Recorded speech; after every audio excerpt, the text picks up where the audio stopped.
وما أرسلنا من قبلك إلا رجالا نوحي إليهم فاسألوا أهل الذكر إن كنتم لا تعلمون. السلام عليكم ورحمة الله وبركاته. الحمد لله والصلاة والسلام على من لا نبي بعده. Ikhwati wa akhwati rahimakumullah, puji dan syukur kehadirat Allah, salawat beserta salam pada Nabi kita, Nabi besar Muhammad sallallahu alaihi wasallam. Ikhwatal iman, sebelum kita membuka buku yang insya Allah akan kita jadikan pegangan dalam program kajian ini, ada satu poin yang harus sama-sama kita sadari di dalam diri kita. Kalau kita melihat di antara nabi yang pernah diutus oleh Allah ke muka bumi ini, yang kita semua mengetahui bahwasanya nabi itu adalah manusia pilihan.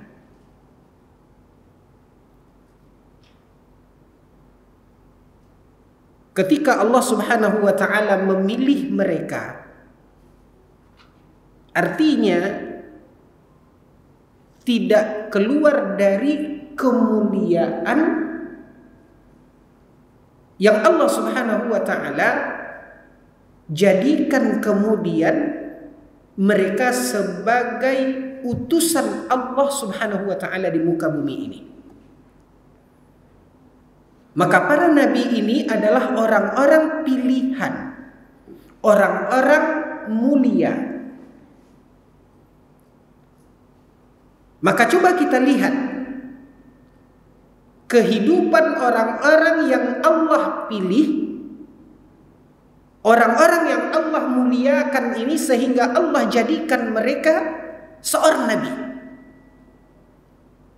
Mari kita lihat kehidupan nabi kita yang mulia, Nabi Ibrahim alaihissalam.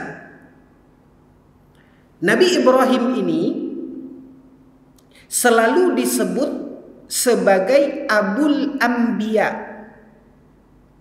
Nabi Ibrahim disebut Abul Anbiya, artinya ayahnya para nabi. Kenapa dikatakan Nabi Ibrahim yang Allah telah memilih beliau, yang Allah angkat beliau menjadi nabi dan rasul? Kenapa dinamakan Abul Anbiya, ayahnya para nabi?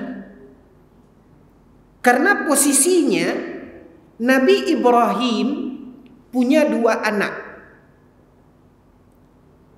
Yang pertama Ismail, yang kedua Ishak. Yang kemudian Ismail, anaknya Nabi Ibrahim, itu kita ketahui juga menjadi nabi yang dipilih oleh Allah Subhanahu wa taala. Anaknya Ishak juga nabi. Jadi kalau kita lihat silsilah di mana Nabi Ibrahim alaihissalam punya dua anak, kedua anaknya menjadi nabi. Nah, perhatikan dahulu garis keturunan Nabi Ibrahim kepada anaknya Ishak.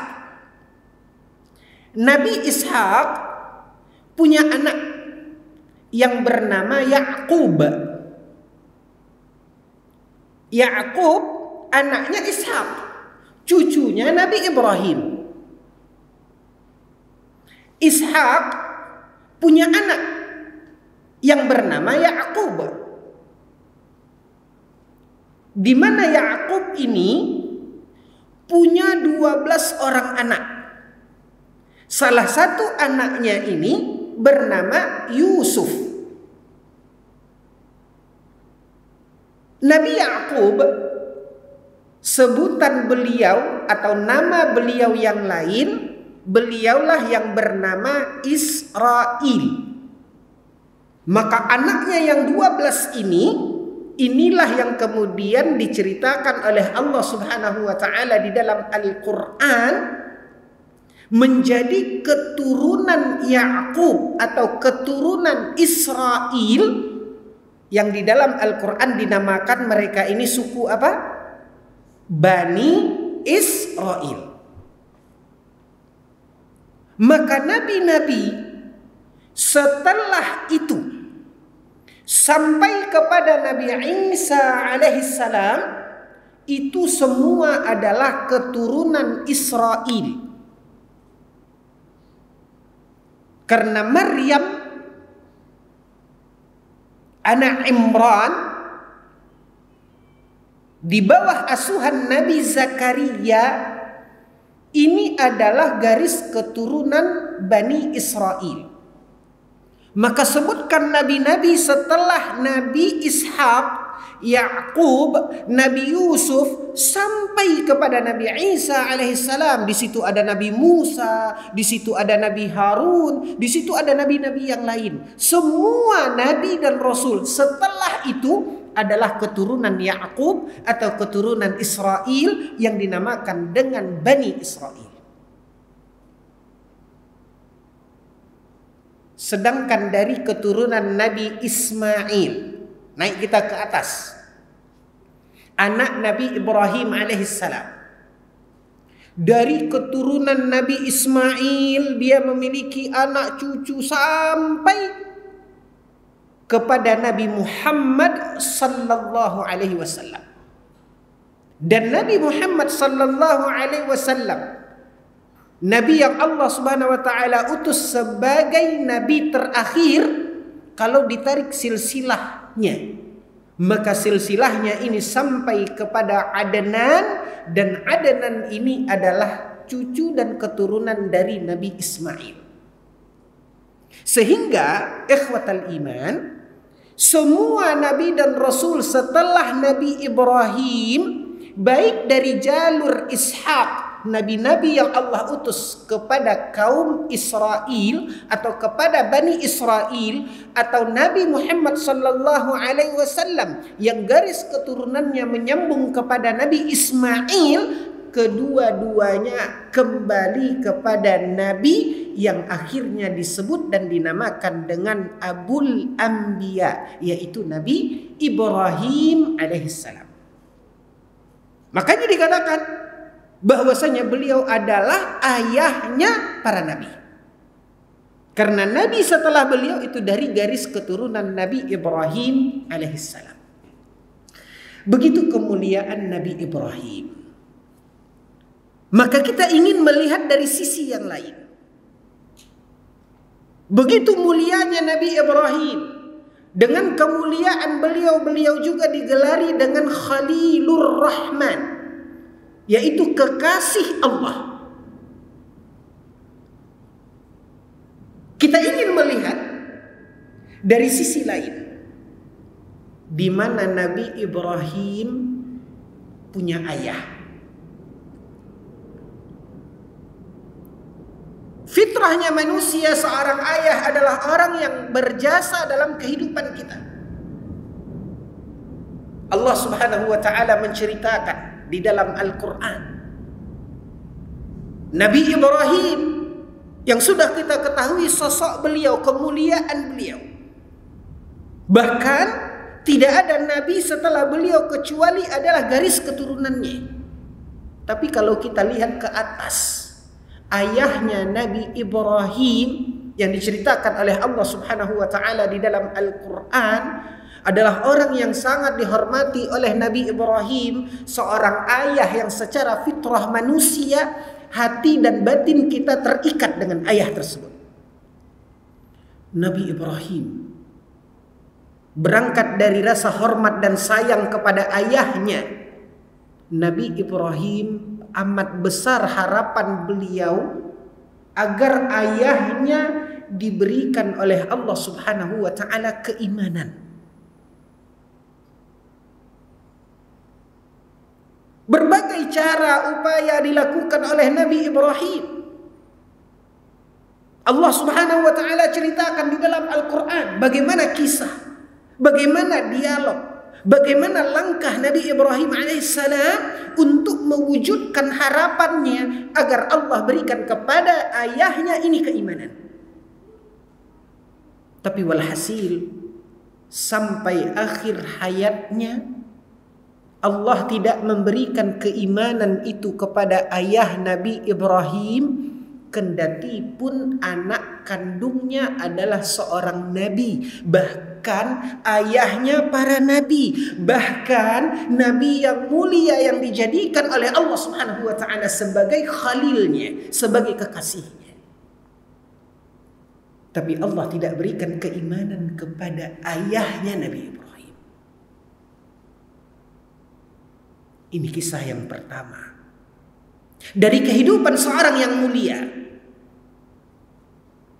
Kita melangkah kepada penggalan kisah yang kedua dari juga salah seorang nabi dan rasul yang pernah Allah tabaraka wa taala utus sebelum Nabi Ibrahim alaihissalam, yaitu Nabi Nuh.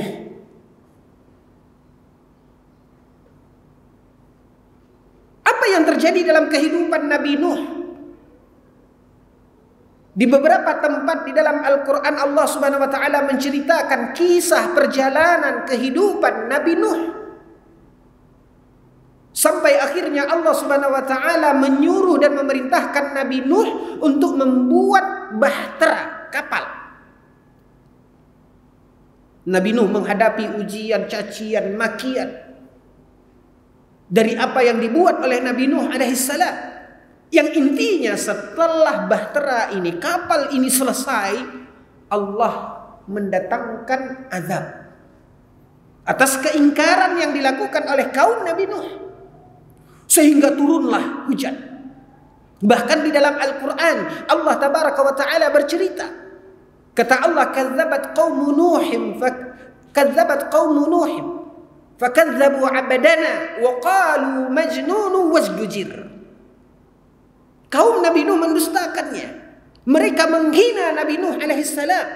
Kenapa di pasir, di gurun yang tidak ada air, yang tidak ada sungai, Nabi Nuh membuat kapal. Lalu mereka mencap dan menggelari Nabi Nuh ini majnun, gila. Ujian demi ujian dialami oleh Nabi Nuh dengan penuh kesabaran.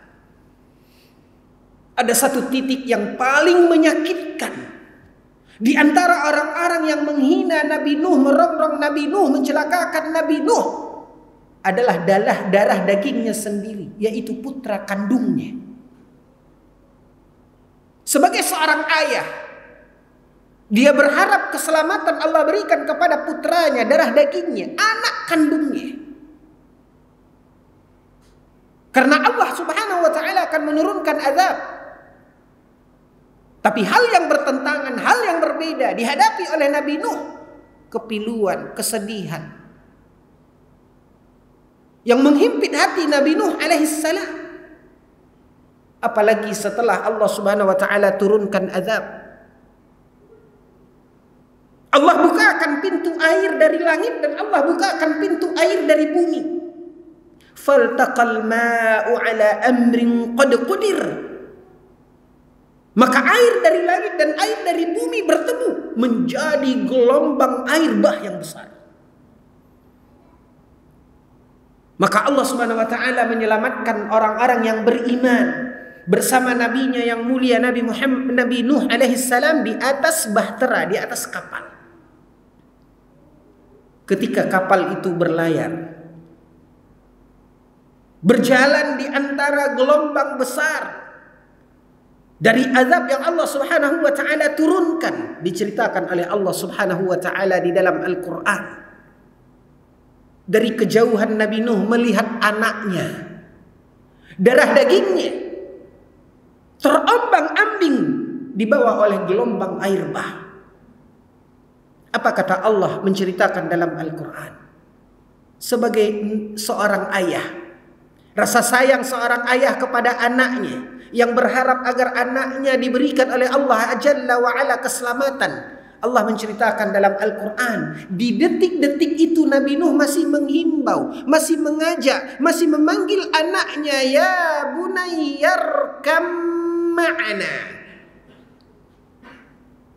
Ini poin nanti yang antum juga harus pelajari di kelas tahsin. Ini satu-satunya bacaan yang ada di dalam Al-Quran. Apa namanya ini? Yang secara tulisannya, ya, yang secara tulisannya ketika Allah menceritakan ini, tulisannya itu ya bunayyarkab ma'ana, ba ketemu dengan mim. Tapi bacaannya ya bunayyarkam ma'ana. Antum catat aja itu. Nanti ujikan, teskan, tanyakan itu ke ustazah yang ngajar tahsin dan ustadz yang ngajar tahsin.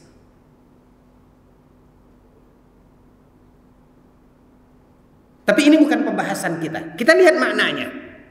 Apa kata Nabi Nuh? Wahai anakku, mari sini nak naik nak bersama kami. Ya bunayyarkam ma'ana. Mari sini nak naik bersama kami. Apa jawab anaknya? Setelah Nabi Nuh di akhir-akhir Allah turunkan azab kepada orang-orang yang ingkar. Berusaha Nabi Nuh untuk merangkul, memanggil anaknya. Tapi apa kata anaknya? Sa'awi ilal jabal ya'simuni minal ma'. Dari kejauhan terlihat ada puncak bukit yang tidak tersentuh oleh air. Lalu anaknya itu mengatakan, Sa'awi ilal jabal ya'simuni minal ma'. Aku akan berenang ke puncak bukit itu sehingga aku akan selamat. Ini pandangan prediksi seorang manusia. Karena dia lihat ada puncak bukit yang apabila dia sampai ke puncak bukit itu dia akan selamat. Dibantah oleh Allah karena ketetapan dan ketentuan oleh Allah mengatakan la asimal yaum. Tidak ada tempat untuk mencari selamat hari ini kecuali di atas kapal. Dari kejauhan Nabi Nuh melihat kekerasan hati anaknya, putranya, darah dagingnya, terus menggapai puncak bukit yang dia tuju. Sampai akhirnya dia sampai ke tempat tujuannya, ke puncak bukit yang dia kira dia akan selamat. Tapi ketentuan Allah telah menetapkan la asimal yaum, tidak ada keselamatan kecuali di atas kapal. Walhasil, apa yang terjadi? Fayatihil mawju fakana minal mughraqin. Setelah dia sampai di puncak bukit yang dia kira di situ dia selamat, tiba-tiba datang hempasan gelombang sehingga diterjang gelombang dan akhirnya wa kana minal mughraqin. Akhirnya dia pun hanyut dan tenggelam dalam kekafirannya. Harapan dan keinginan, bahkan lihat bagaimana upaya Nabi Nuh untuk mewujudkan harapan dan keinginannya agar Allah berikan keimanan kepada anaknya, darah dagingnya. Tapi lihat, Allah tidak berikan keimanan itu kepada anaknya Nabi Nuh, kendati pun ayahnya adalah seorang nabi. Ini bab yang kedua dari penggalan kisah orang-orang pilihan dari kalangan para nabi. Kita bergeser ke penggalan kisah yang ketiga. Nabi kita Sayyiduna, penghulu para nabi dan rasul, yaitu Nabi Muhammad sallallahu alaihi wasallam. Apa yang ada di dalam penggalan kisah kehidupan Nabi Muhammad? Dari sejak ketika beliau masih belia. Sejak beliau lahir, beliau tidak bertemu dengan ayahnya. Nabi sallallahu alaihi wasallam wulida yatiman. Nabi sallallahu alaihi wasallam lahir dalam keadaan yatim. Dia diasuh oleh ibunya. Lalu kemudian ibunya wafat. Dia diasuh oleh kakeknya. Hanya berjalan lebih kurang selama 2 tahun, kakeknya pun kemudian meninggal dunia, dan akhirnya Nabi Muhammad diasuh oleh pamannya. Masa-masa dalam asuhan pamannya, inilah masa-masa yang membentuk diri dan karakter Nabi Muhammad sallallahu alaihi wasallam. Apalagi tindak tanduk dan sikap dari pamannya Abu Talib sangat mencintai Nabi sallallahu alaihi wasallam, dan begitu pun Nabi.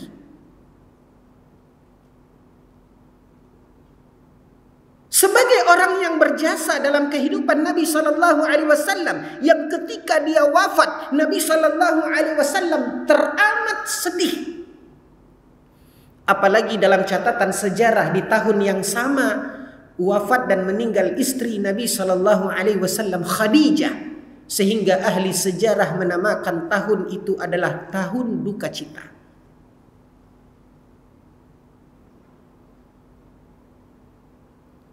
Ikhwatal iman, kendati pun Abu Talib paman Nabi menyayangi, membela Nabi Muhammad sallallahu alaihi wasallam, tapi Abu Talib tidak beriman dengan agama yang dibawa oleh Nabi Muhammad.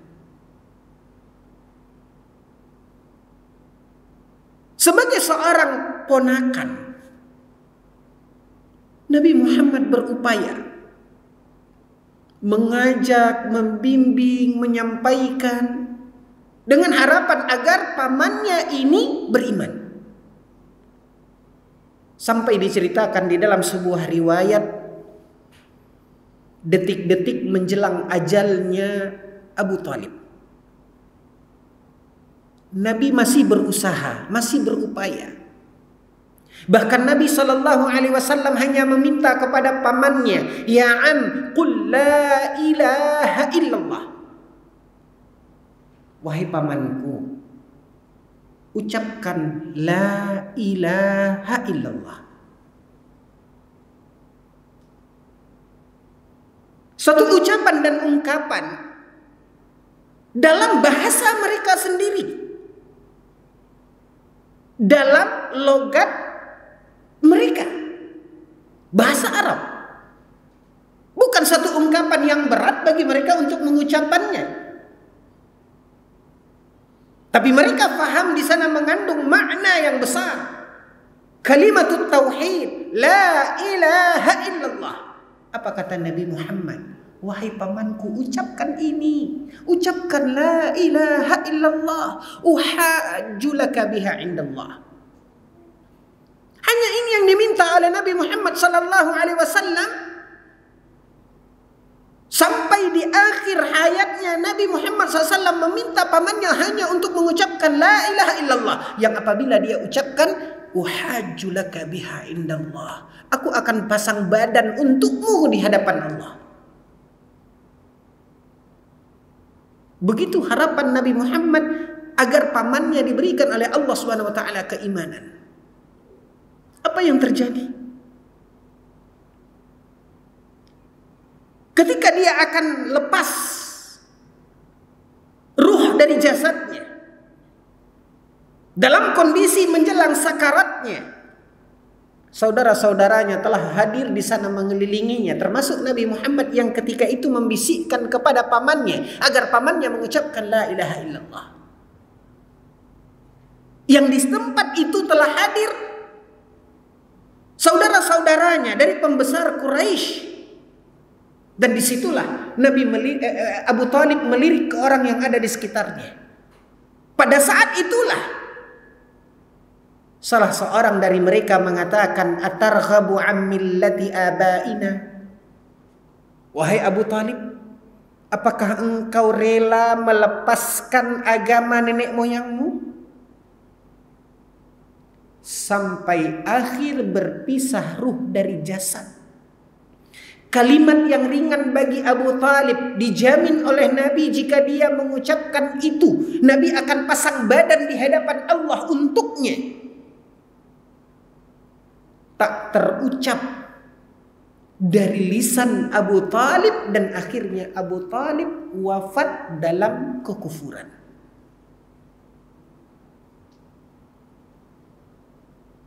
Nah, ikhwatul iman, Allah tidak berikan keimanan kepada Abu Talib bagaimanapun dia menyayangi Nabi, bagaimanapun dia membela Nabi. Tapi Allah Subhanahu wa taala tidak berikan keimanan kepada Abu Talib kendati pun keponakannya adalah Sayyidul Anbiya'i wal Mursalin, penghulunya para nabi dan rasul. Nah, ikhwatal iman, pertanyaannya, kita ini siapa? Kita ini siapa? Apakah kita anak dari seorang nabi? Ataukah ayah kita adalah nabi? Ataukah ada kekerabatan kita dengan seorang nabi? Kita ini bukan siapa-siapa. Tidak punya hubungan darah kita dengan orang-orang mulia seperti Nabi Ibrahim, Nabi Nuh, Nabi Muhammad SAW. Lihat, Allah tidak berikan keimanan kepada ayahnya Nabi Ibrahim, padahal anaknya adalah seorang nabi. Allah tidak berikan keimanan kepada anaknya Nabi Nuh, padahal ayahnya adalah seorang nabi. Dan Allah tidak memberikan keimanan kepada pamannya Nabi Muhammad, padahal keponakannya adalah seorang nabi. Sementara kita siapa? Tidak ada punya hubungan darah, tidak ada punya kekerabatan dengan orang-orang yang mulia seperti para nabi dan rasul. Tapi lihat apa yang Allah telah berikan kepada kita. Allah memberikan kepada kita keimanan, apa yang tidak Allah berikan kepada mereka-mereka yang memiliki hubungan erat dengan para nabi. Ini artinya, saudara-saudariku, ini menandakan Allah telah memilih kita.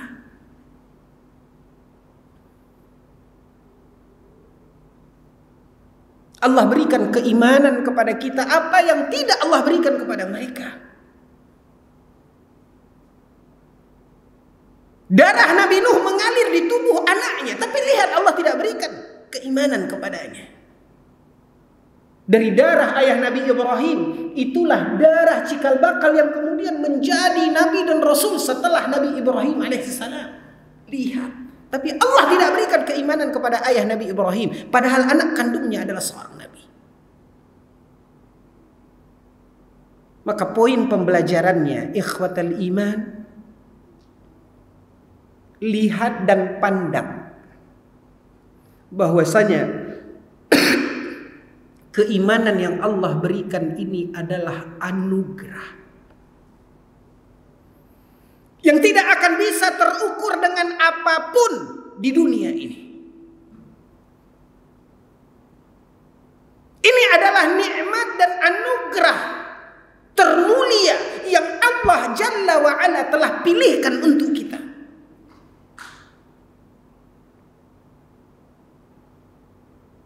Makanya Ustadz kita jazahullahu khair mengingatkan kita di awal sebelum pembahasan kita tadi tentang kewajiban kita yang harus kita berangkat dari kesadaran bahwasanya keimanan ini, Islam ini adalah nikmat, adalah anugerah yang Allah telah pilihkan untuk kita, yang tidak ada nilai dibandingkan dengan hal-hal yang lain.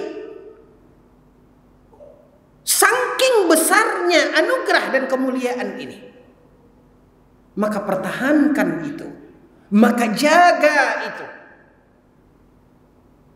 syukuri itu. Allah Subhanahu wa taala telah terangi hati kita. Dan orang yang paling dikatakan sebagai orang yang pandai bersyukur adalah orang yang pandai memanfaatkan karunia itu dengan sebaik-baiknya. Begitu istimewanya Allah telah hantarkan iman ke dada kita. Allah terangi hati kita. Allah beri kita hidayah kepada Islam.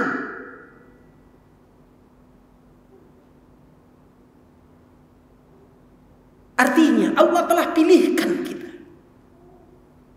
Sadari dan pandang bahwasanya keimanan dan Islam ini adalah anugerah dan karunia terbesar yang Allah telah berikan kepada kita.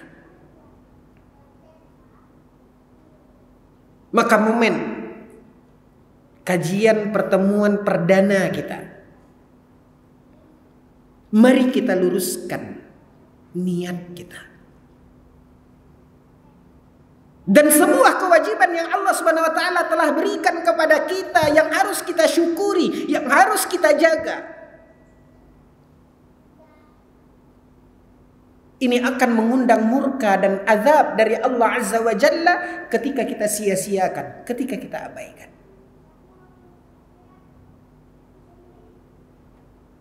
Ikhwatal iman. Maka sadari, patrikan di dalam diri kita kewajiban untuk kita menjaga apa yang telah Allah anugerahkan ini. Dengan apa? Dengan ilmu dan amal. Dengan ilmu dan amal. Karena itulah kemuliaan yang ada di dalam Islam, di dalam iman. Di mana orang Islam dan orang yang beriman, mereka akan mendapatkan kemuliaan ketika ada di dalam hidup mereka al-ilmu wal amal.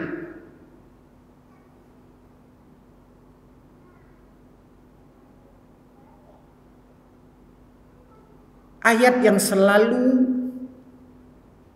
kita lantunkan di dalam keseharian kita, yang kita baca di setiap rakaat salat kita, baik itu salat wajib ataupun salat sunnah. Kita meminta kepada Allah Azza wa Jalla di dalam setiap rakaat salat. Kita minta kepada Allah, ihdinas siratal mustaqim. Kita minta kepada Allah, ya Allah tunjukkan kepada kami jalan yang lurus. Inilah din, inilah agama, inilah iman, inilah Islam. Siratal ladzina an'amta 'alaihim. Jalan yang lurus yang kita minta kepada Allah agar Allah tunjukkan kepada kita, jalan itu pernah ditempuh oleh siapa? Yaitu jalan orang-orang yang engkau berikan nikmat kepada mereka. Lihat. Di mana orang-orang yang Allah beri nikmat kepada mereka, inilah orang yang telah pernah meniti jalan yang lurus ini, yang kita minta agar Allah tunjukkan kepada kita. Siapa orang-orang yang Allah berikan nikmat ini? Apakah orang yang tinggi jabatannya, orang yang banyak hartanya, orang yang cantik rupanya? Dijelaskan oleh Allah di dalam surat An-Nisa. Allah mengatakan, alladzina an'ama Allahu 'alaihim minan nabiyyin was-siddiqin wasyuhada'i was-salihin. Ada 4 kriteria manusia yang dikatakan oleh Allah di surat An-Nisa, menafsirkan ayat yang ada di dalam surat Al-Fatihah tentang orang-orang yang Allah berikan nikmat karunia. Siapa mereka? Minan nabiyyin, dari kalangan para nabi. Ini tidak diragukan lagi, karena kita tadi mengatakan bahwasanya mereka ini adalah orang yang mulia. Was-siddiqin, mereka adalah orang-orang yang siddiq. Lihat di dalam umat ini ada seorang pendamping sahabat Nabi yang digelari dengan As-Siddiq, yaitu Abu Bakar As-Siddiq. Ini salah satu contohnya. Lalu dikatakan wasyuhada, yaitu orang-orang yang syahid, yang semasa hidupnya pernah nabi.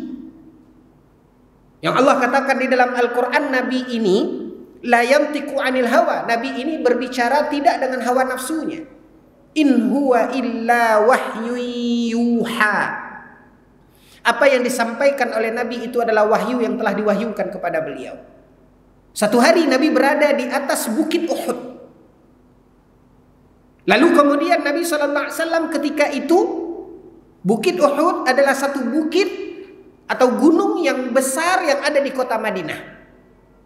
Saat itu Nabi bersama Abu Bakar, bersama Umar, bersama Utsman itu naik ke bukit Uhud. Dikatakan dalam riwayat itu fartajjal Uhud. Lalu Uhud itu goncang. Kemudian Nabi SAW bersabda dalam riwayat yang sahih diceritakan apa kata Nabi? Uthbut ya Uhud. Tenang wahai Uhud, kata Nabi. Fama alaiki illa nabi was-siddiq wa syahidain. Nabi SAW mengatakan, diam wahai Uhud. Karena yang ada di atasmu saat ini adalah seorang nabi, yaitu Nabi Muhammad, was-siddiq, yaitu Abu Bakar, wa syahidain, kata Nabi. Dan dua orang yang bakal syahid. Artinya, di situ ketika itu bersama Nabi, Umar dan Utsman. Maka berdasarkan lisan Nabi, Nabi mengatakan bahwasanya syahid Umar dan akan syahidnya Utsman bin Affan. Dan akhir hayat mereka, Umar terbunuh dan beliau syahid dalam perjalanannya menuju ke masjid. Dibunuh oleh seorang Majusi. Sedangkan Utsman bin Affan disebutkan di dalam sejarah akhir hayatnya juga terbunuh. Sesuai dan persis seperti apa yang dikatakan oleh Nabi. Jadi kalau kita lihat orang yang telah meniti jalan yang lurus itu, tadi dikatakan minan nabiyyin. Kalau kita kerucutkan para nabi, yaitu Nabi Muhammad. Was-siddiqin. Bukan satu-satunya di dunia ini orang yang siddiq Abu Bakar, tidak. Tapi orang yang langsung Nabi mengatakan dia adalah siddiq adalah Abu Bakar. Lalu syahidain. Banyak orang-orang yang syahid, yang wafat gugur dalam membela agama Allah. Mereka para syuhada, para syahid. Tetapi setidaknya orang yang langsung Nabi namakan mereka syahid, di situ ada Umar, di situ ada Utsman. Lalu ada yang keempat, minan nabiyyina was-siddiqina wasyuhada was-salihin. Orang-orang yang Allah berikan anugerah karunia kepada mereka, 4 golongan ini. Para nabi, siddiqin, syuhada, dan yang keempat as-salihin. Siapa cerminan dari orang saleh pada umat ini? Kalau kita lihat 4 khalifah setelah Nabi SAW, di situ ada Abu Bakar, di situ ada Umar, di situ ada Utsman, dan satu lagi adalah Ali bin Abi Thalib.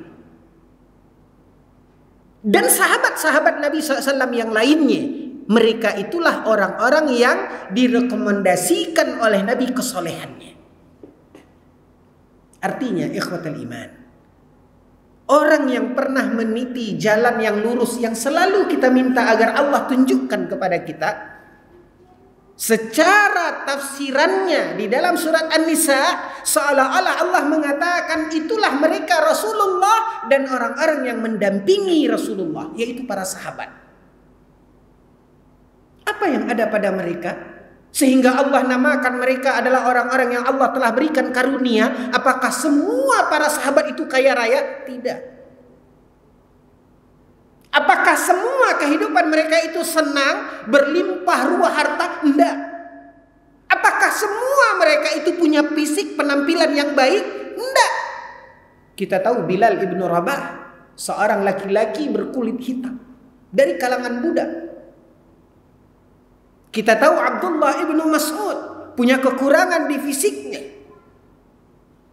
Dan berbagai sahabat yang lainnya yang secara fisik tidak seperti harapan dan keinginan serta impian manusia yang menganggap itu adalah kesempurnaan, adalah karunia ketika mereka diberikan wajah yang gagah, wajah yang cantik, bodi yang sempurna dan sebagainya. Bukan itu nikmat. Karena ternyata orang-orang yang Allah pernah karuniakan nikmat kepada mereka juga memiliki kekurangan dari sisi fisiknya. Dari sisi harta, apakah mereka orang yang bergelimbangan harta? Tidak.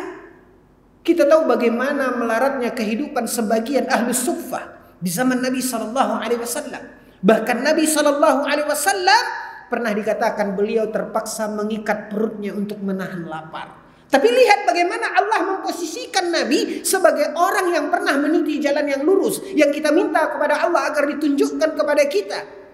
Tapi ternyata nikmat yang Allah berikan itu bukan terletak pada kesenangan dan harta. Bahkan dikatakan Nabi SAW bangun dari tidurnya, alas tidur Nabi itu berjejak di pipi Nabi. Nabi tidak tidur di alas tempat tidur beralaskan sutra, tidak. Lihat bagaimana sempitnya rumah Nabi SAW. Suatu malam Nabi sholat. Ketika itu istri Nabi Aisyah tidur di hadapan Nabi. Kalau Nabi sujud, sementara Aisyah tidur di hadapan Nabi SAW sholat, Nabi memberikan aba-aba kepada Aisyah dan Aisyah menarik kakinya, baru Nabi bisa sujud. Saking sempitnya rumah Nabi. Tapi ternyata Nabi adalah orang yang Allah berikan kepada Nabi karunia, kata Allah dalam surat An-Nisa. Artinya karunia itu ternyata bukan pada harta. Kedudukan, kita lihat bagaimana para nabi juga dihina, dicaci, dimaki, diteror dan sebagainya. Jadi kemuliaan nikmat itu bukan terletak pada sanjungan, harkat. Apa yang menyebabkan mereka dikatakan oleh Allah, Allah berikan kepada mereka karunia. Hanya satu kesamaan di antara kehidupan para sahabat, walaupun mereka berbeda dalam fisik, dari sisi harta, dari sisi kemuliaan dan kehormatan di tengah-tengah makhluk sosial. Apa kesamaan mereka? Kesamaan mereka dikatakan oleh para ulama, nikmat yang Allah berikan kepada mereka yaitu li'annahum jama'u bainal ilmi wal amal. Karena dalam kehidupan mereka itu mereka selalu memegang ilmu dan amal.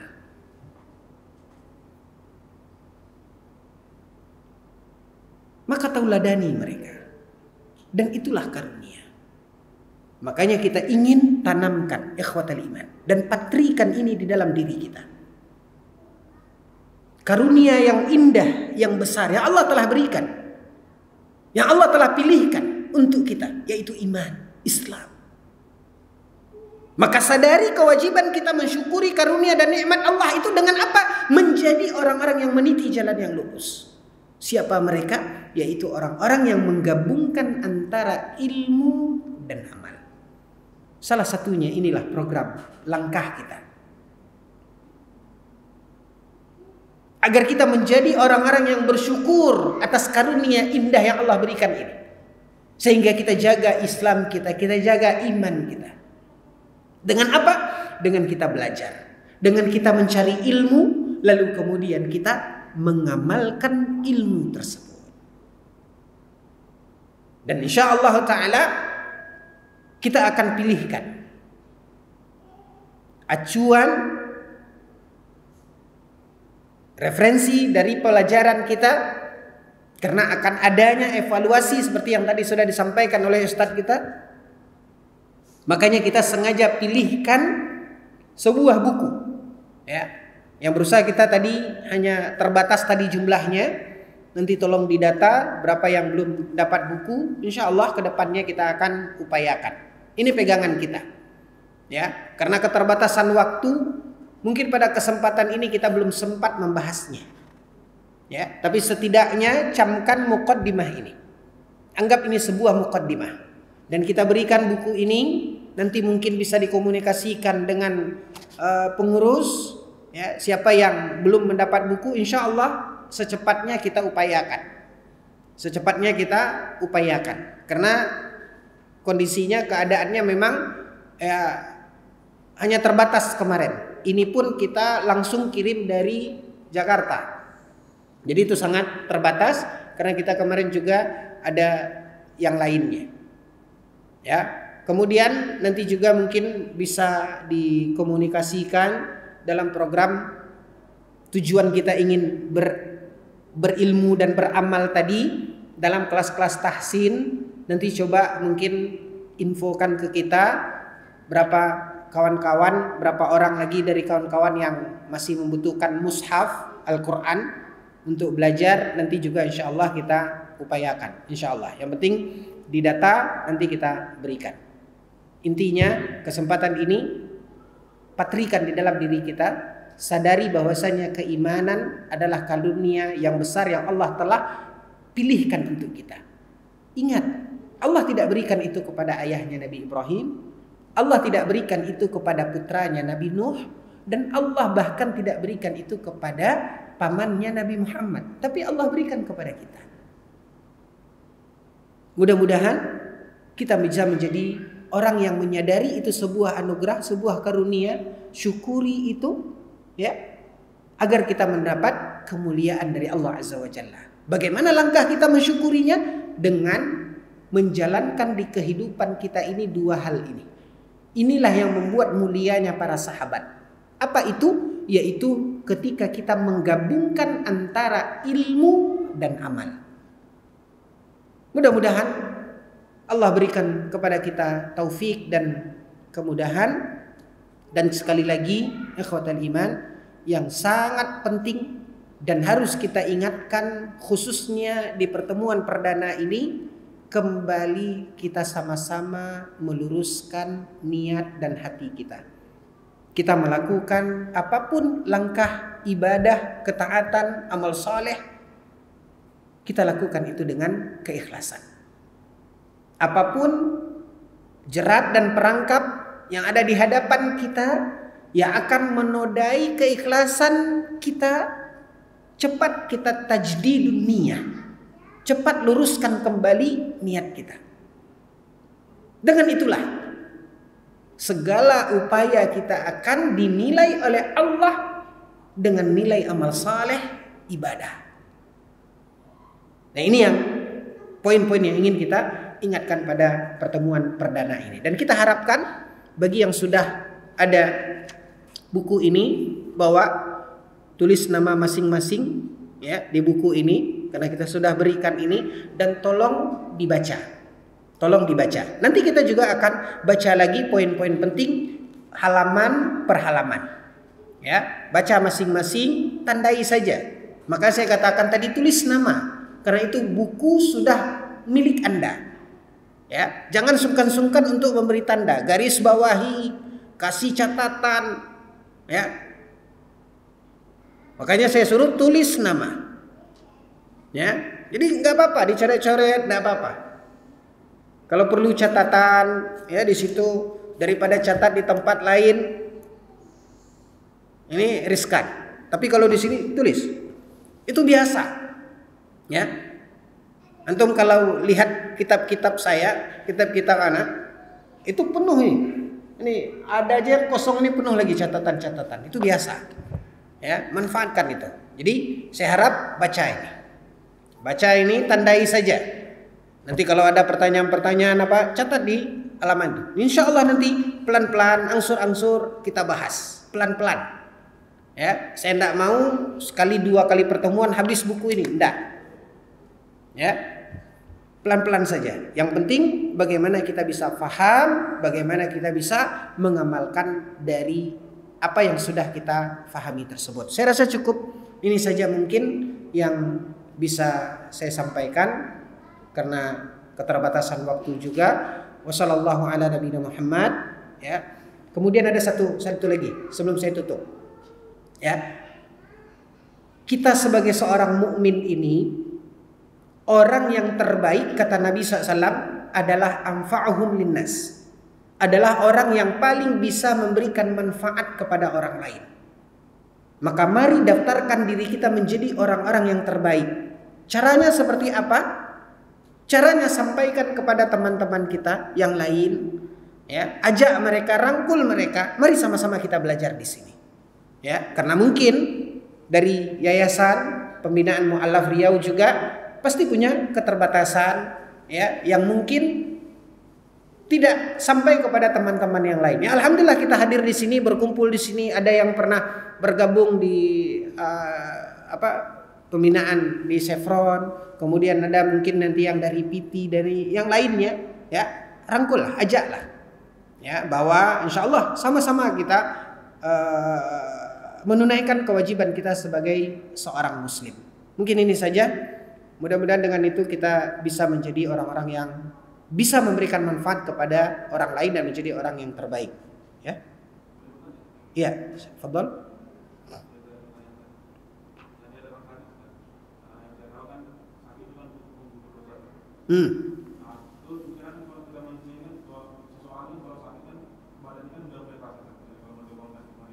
Ya.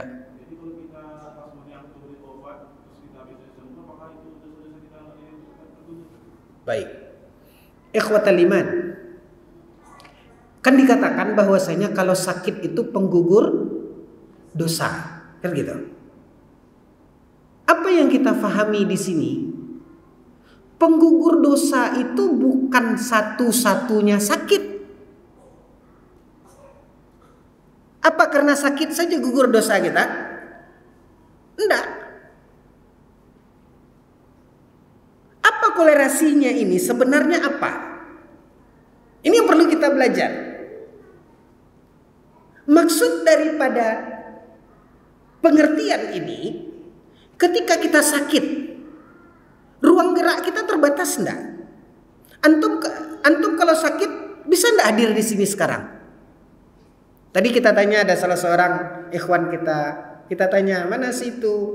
Oh lagi sakit, tadi agak pusing, agak oyong, sehingga tidak bisa. Akhirnya kan tidak bisa, gara-gara sakit tidak bisa hadir di sini. Kan gitu. Artinya ketika kita sakit, gerak kita terbatas. Antum sadar enggak? Ketika antum tadi datang ke sini, ya, antum datang ke sini dari tempat kita yang berbeda-beda. Sadar enggak antum setiap langkah antum tadi berjalan? Saya tidak melangkah, Ustaz, saya naik motor tadi. Setiap perputaran roda motor antum. Apa kata Nabi sallallahu alaihi wasallam? Allah angkat setiap langkah itu, Allah angkat derajat kita. Allah hapus kesalahan kita. Oh kalau gitu Ustaz, besok saya sebelum ke sini saya mutar lewat Kerinci loh Ustaz. Terserah. Kalau mau seperti itu terserah. Ya. Tapi maknanya di sini adalah kemuliaan Allah berikan ketika kita melakukan kebaikan. Allah gugurkan dosa kita. Bayangkan. Tapi ketika kita sakit bisa enggak itu? Bisa enggak kita melakukan itu sehingga dihapus kesalahan kita, digugurkan dosa kita dengan langkah tadi? Jangankan melangkah ke tempat kita mengaji, ke tempat kita kajian ini, enggak bisa. Ke kamar mandi saja pusing. Sehingga apa? Kemuliaan digugurkannya dosa tadi kita enggak dapat. Tapi Allah Maha Pengasih, Allah Maha Penyayang. Walaupun kita tidak bisa mendapatkan kemuliaan melangkah digugurkan dosa kita, tapi dengan sakit itu Allah gugurkan dosa kita. Antum melihatnya tadi dari sisi yang keliru. Sehingga antum mengira kalau antum sakit lalu minum obat, itu artinya mempercepat proses penghapusan dosa. Kalau kita sudah sehat, tidak ada lagi dosa kita dihapuskan. Kalau antum sudah sehat tapi antum tidak datang mengaji, itu baru dosa antum tidak dihapuskan. Tapi akan lebih banyak lagi ketika antum sehat, kita sudah sehat, kita bisa berbuat, kita yang laki-laki bisa ke masjid, kita semua bisa menghadiri kajian, kita bisa beraktivitas. Ini lebih banyak peluang-peluang bagi kita untuk diapakan? Dihapuskan dosa kita. Kalau antum melihat dari sisi tadi, oh kalau begitu salah juga saya berobat ya. Berhenti penghapusan dosa gitu. Antum melihatnya salah. Ya, makanya saya jelaskan penghapusan dosa dari sakit itu bukan satu-satunya. Banyak yang lain. Ya. Bahkan ketika kita sehat, kita bisa berbuat lebih banyak lagi kebaikan yang bisa kita lakukan. Antum pusing, gimana mau baca Quran?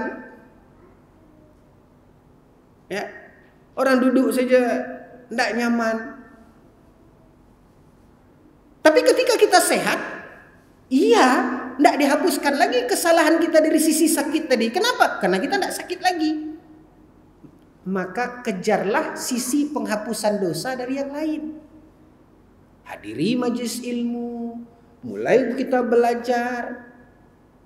Antum lagi pusing, lagi vertigonya kumat, gimana bisa mau membaca? Dibuka aja buku, judulnya aja berlapis-lapis nampak. Tapi kalau kita sehat, baca. Ketika kita baca ayat Al-Quran, apa kata Nabi SAW? Itu akan diberikan oleh Allah kebaikan per huruf. Nah ini yang kita lakukan. Dari sisi ini kita akan mendapatkan ampunan. Makanya, kalau boleh, kita mengatakan, ya, kalau seseorang sakit, ya, dihapuskan dosa. Itu kan kalau dia ikhlas. Kalau dia dikit-dikit mengeluh, tidak jadi dihapuskan dosa. Justru bertambah tebal dosanya. Udah sakit, berdosa lagi, kan begitu. Nah kalau dia sehat, tidak dapat dia kemuliaan dihapuskan dosa dari sakit. Enggak. Kenapa? Dia tidak sakit lagi. Makanya tadi kita katakan, kalau kita sudah sehat, cari peluang penghapus dosa yang lain. Artinya, ini izin, boleh, kalau boleh kita katakan dengan ungkapan yang lain, orang kalau diberi kesehatan, dia tidak cari peluang penghapusan dosa yang lain, tidak hadir di majelis ilmu, tidak belajar, tidak beramal, mendingan sakit aja lah. Kenapa? Karena di sini dia tidak dapat ampunan, mendingan sakit aja lah. Kan jadi jelek jadinya. Makanya intinya adalah gunakan kesempatan, peluang-peluang lain yang masih Allah Subhanahu wa taala berikan. Jadi itu dia. Jadi pandang dari sini saya yakin antum faham dengan apa yang saya jelaskan. Waktu juga yang membatasi kita, mohon maaf atas segala kekhilafan. Ya, wassallallahu ala nabiyina Muhammad wa ala alihi wasallam. Walhamdulillahirabbil alamin.